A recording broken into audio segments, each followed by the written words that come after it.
would be James and his wife, Mandy's first home they bought. They had both saved up enough money to finally purchase the house. They considered it their dream house. It was spacious and had a back garden for their future kids. But they would soon discover that their dream house was the stuff nightmares are made of. James and Mandy Fisher were married for 5 years when they finally bought their dream home. They decided to settle in Pittsburgh, Pennsylvania with their dog, Scout. It took a long time to finally find something they were both happy with. But when they saw the house from the inside, Mandy couldn't contain her excitement. But the happiness would soon turn into sadness for the couple.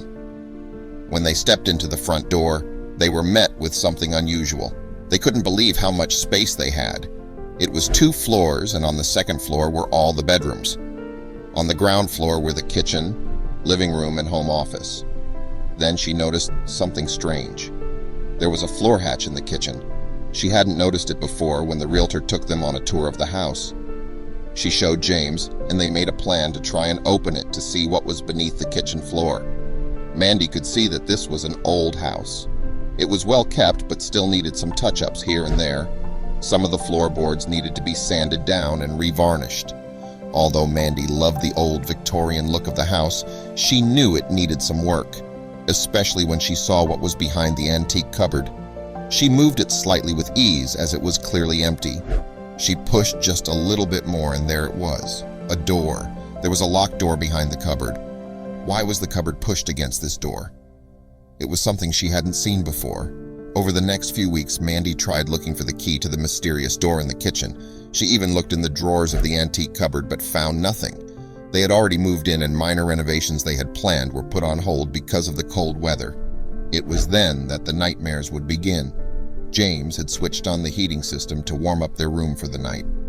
They settled in and Mandy took out her book to read a few chapters. It was then that they both sat up as a smell wafted into their bedroom. It was a rotten smell, and it was so bad that they ran out of the room. The next day, James knew he had a big task ahead of him. It seemed like the smell was coming every time he switched on the heating system. He felt like he wanted to tear down everything to see what was causing it.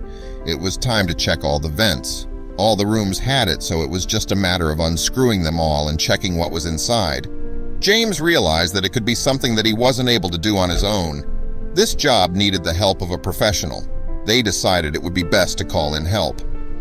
Just as James was closing the last vent in the home office, he saw something gleaming inside. He reached out and grabbed it. It was a key. It was the door behind the antique cupboard in the kitchen. Finally, they were able to open it and see what was inside. When they unlocked the door, something terrifying awaited them. It was dark in the basement, and they couldn't find a light switch, so they took a flashlight to light their way. They slowly descended the stairs until all they could see were dust particles dancing in the light of the flashlight. They saw more wine barrels, antique furniture, wooden chests, and lots of framed pictures. All of the chests were empty, and Mandy wondered what the old lady had kept inside them. When they hadn't found anything of interest down in the basement, Mandy remembered the other mystery she had found in their kitchen, the floor hatch. They thought that maybe the key would be hidden in the basement. After all, the vents had the key to the basement, so it felt like a scavenger hunt. James searched everywhere until he saw something shining in the darkness. They broke the lock and lifted the heavy hatch. There were strange jars which looked like they had preserved foods inside. They also found a box inside, and when they opened it, they would be amazed by what they would find. They were surprised that the hatch was so small. It seemed like it was just for storage purposes. The box contained old recipes. It seemed like something old Victorian kitchens might have. It was probably used as a pantry once. There was something else that didn't look that remarkable until James decided to pick it up. There was also a rolled-up parchment, and when James unrolled it, he was amazed to find that he was looking at the original blueprints of the house. It was dated 1887. James couldn't believe what they had just found.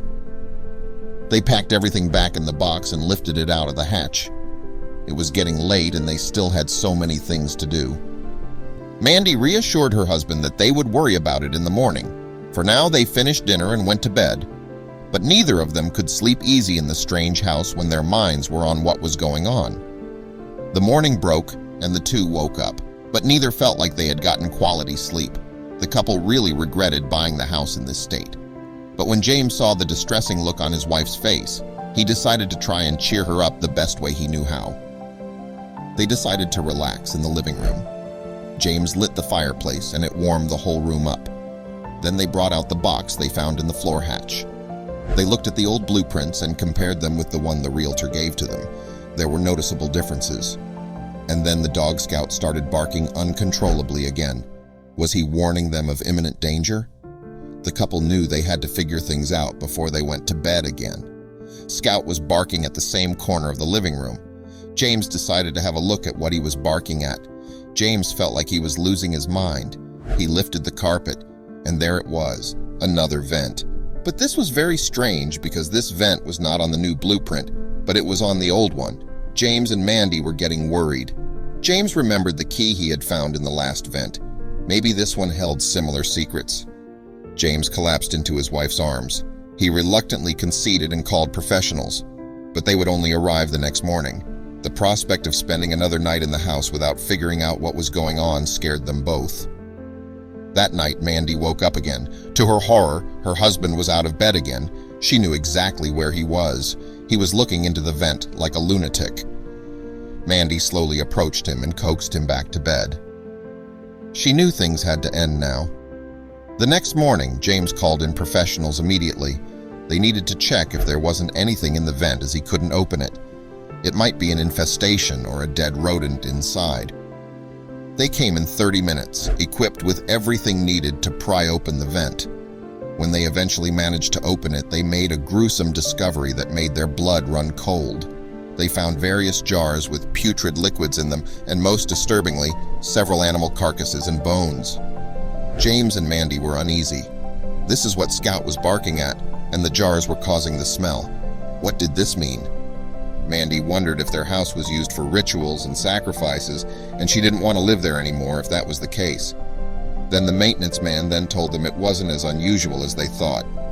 He told them that he and his team found these all the time in the old Victorian houses. It was Pennsylvania's tradition of ritual healing known as powwow. He said they used animal carcasses to combine elements of religion and belief with health and healing. It seems the old lady who lived here needed healing, but James and Mandy decided that it was best to remove the jars and carcasses so that the smell could disappear and they can continue to live normal lives so that Scout can be at ease.